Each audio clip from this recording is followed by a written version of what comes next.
Hey folks, Frank Smith III down here in Frank's Place 2.0 studio. Today I'm going to talk about something older than a Golden Age comic book. What? What is a Golden Age comic book?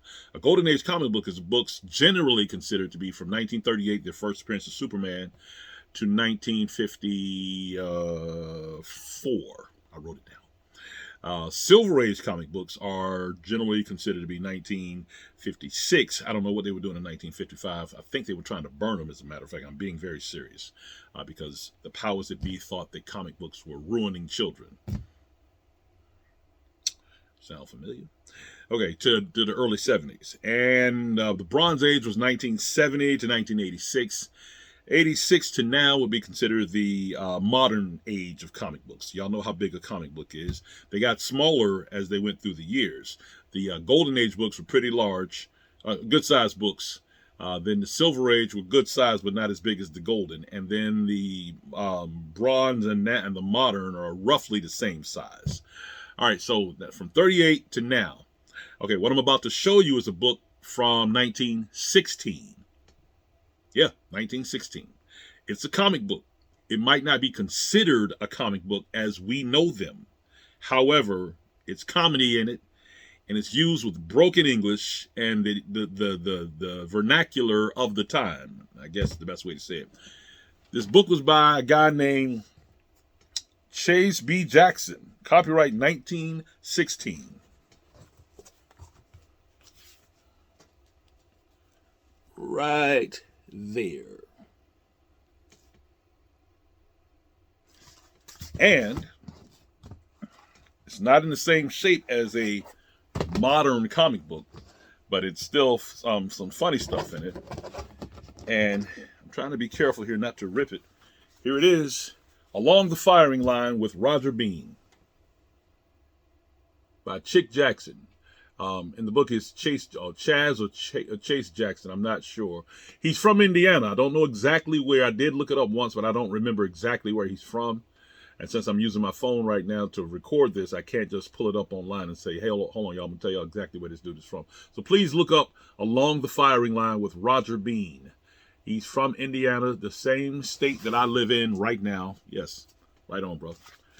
Okay, so the broken English part, and this is issue number 3. Okay, that says that right there. All right, issue number 3. So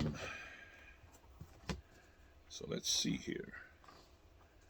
Some of this language, I'm gonna try to read. I'm gonna try to read some of this stuff to you. We'll find a simple one.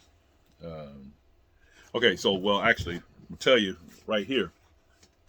I'll tell you who's in the book, including Golda. Her name was Golda. Golduh, from Babyhood strip, Mrs. Beans, Woody, Clarence Elting, Mobile, Aunt Mary Delbert, Mrs. Probe, the Pottses and Joneses, Daisy Fitzworth.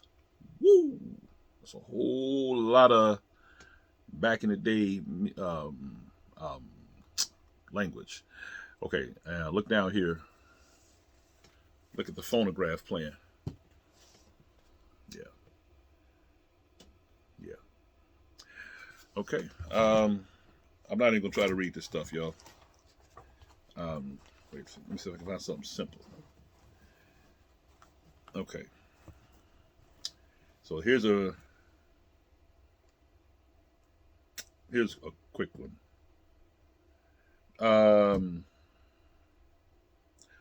Order in the court. State versus Stubbins. Order. So you see a judge, I guess, talking to two guys who have fallen asleep in their chairs trying to play a game of checkers. Have you boobs left no stone unturned to TUH bring the, without an E, defendant before this August bar of justice. Nary darnick or brick unturn, your honor. Nary a darnick, I don't even know what a darnick is, or brick unturn, your honor. And then someone says, "Where's Muffles?" So both the men, one man jumps out the window, the other guy jumps over the judge, and the judge is squatting down in his chair. And this lady shows up. She says, "Where's Muffles?" This man called Muffles a wildcat. "Do you know where I'm whirling to find him?" Because I guess she about to beat his ass. Muffles, no, I can't quite recall the name. Nope, strange name to me. Squire Muffles. Okay, so here's the strip. Easy does it now. The one down at the bottom there.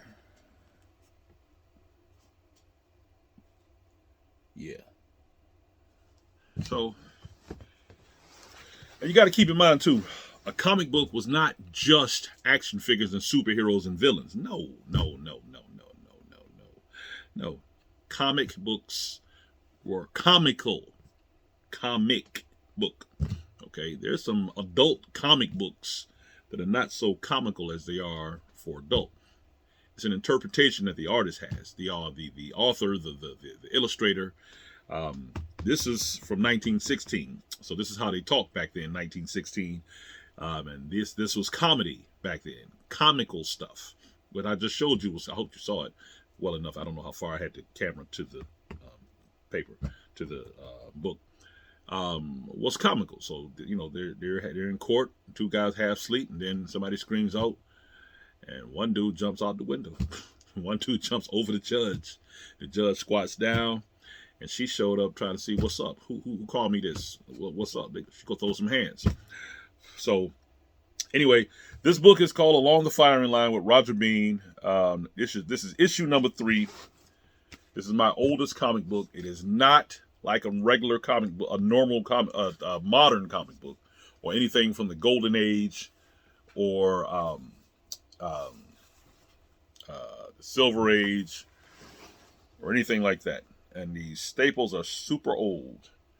But again, I'm trying not to use it too much. We got 1, 2, 3, 4, 5, 6 staples in this thing. All right. Modern size comic book.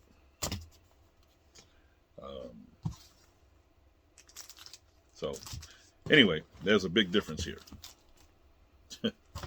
All right, folks, thank you for listening. I appreciate it. Thank you for watching. I'm Frank Smith III down here with Frank's Place 2.0 with Along the Firing Line with Roger Bean.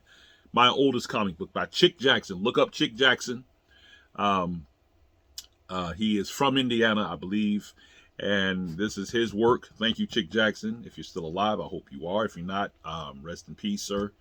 I'm going to assume it's a sir. Just glad to have something this old, this classic in my collection. Along the Firing Line with Roger Bean. Look it up. Look up Chick Jackson. Thank you for watching. I appreciate it. I'm Frank Smith III down here in Frank's Place 2.0 studio with a 1916 comic book. Yes, I consider this a comic book because, again, all comic books were not superheroes and villains and world-ending situations and diabolical plots. And no, that came later. All right, this was some funny stuff back then. All right, so let's give it its due. Thanks for watching. I'll see you later.